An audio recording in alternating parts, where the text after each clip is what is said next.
First స్టార్టింగ్‌లోనే అంటే zero నుంచి స్టార్ట్ చేయాలి. ఎవరు స్టార్ట్ చేసినా ఎనీ యూట్యూబర్ గాని, ఏదైనా గాని సబ్‌స్క్రైబర్స్ ఎవరు ఉండరు. మరి ఆ టైంలోనే మనోడు ఫస్ట్ వీడియోలే డబ్బుల మీద పెట్టాడు కదా! ఒక ఫ్యామిలీకి ఫ్రిడ్జ్ కొనివ్వడం అని ఇలాంటివి అని చెప్పి. సో, మరి అప్పుడెక్కడి నుంచి వచ్చినాయి డబ్బులు?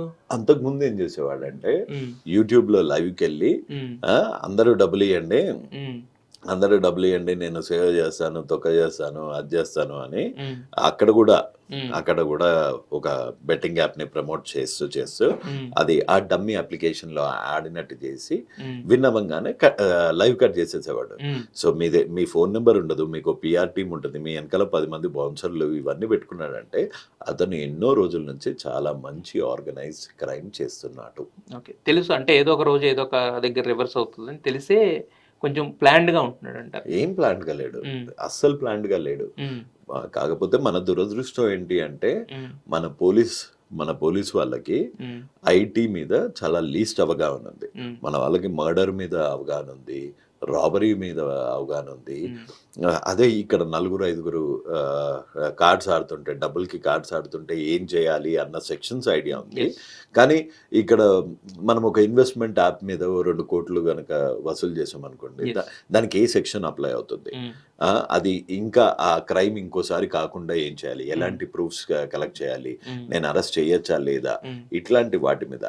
అదే మీరు నార్త్ ఇండియన్ పోలీస్ ని చూస్తా ఉంటే ఎవరైతే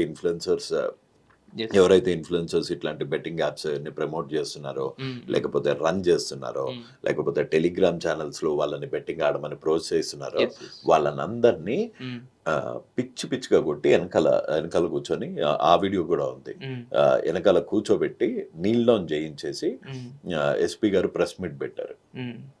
సో బట్ ఇక్కడ అవగాహన లేకపోవడం వల్ల వీళ్ళు విచ్చలవిడితనంగా తయారవుతున్నారు. ఒక్కసారి ఆ అవగాహన చట్టం, నేను రేపు ఎల్లుండో హోమ్ మినిస్టర్ గారిని కలిసి కొంతమంది బాధితులు ఈ ఇంటర్వ్యూ ద్వారా అన్న నేను ప్రతి ఒక్క బాధితులకి ఏమని అప్పీల్ చేస్తున్నాను అంటే, మీరు దగ్గరలో ఉన్న పోలీస్ స్టేషన్కి వెళ్ళి ఎఫ్ఐఆర్ రిపోర్ట్ చేస్తేనే మీకు న్యాయం జరుగుతుంది.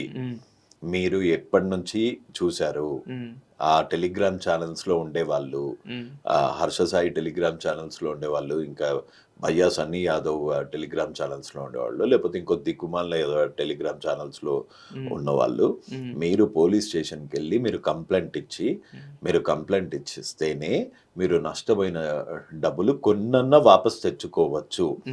ఇంకా మీరు ఎంత టైం వేస్ట్ చేస్తే అంత టైము ఇల్లు జల్సాకి, ఇంత పెద్ద ఇల్లులు, సినిమాలు, వీళ్ళ అయ్యాసి అంతా మీ చెమట మీ రక్తం వీళ్ళు ఎంజాయ్ చేస్తూ కూర్చుంటారు.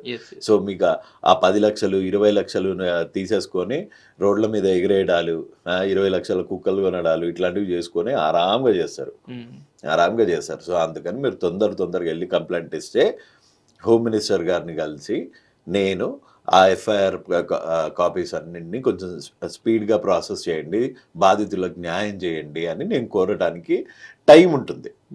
మీరు ఎప్పుడో మీకు కంప్లైంట్ ఇచ్చే ధైర్యం లేకపోతే మిమ్మల్ని దేవుడే కాపాడాలి.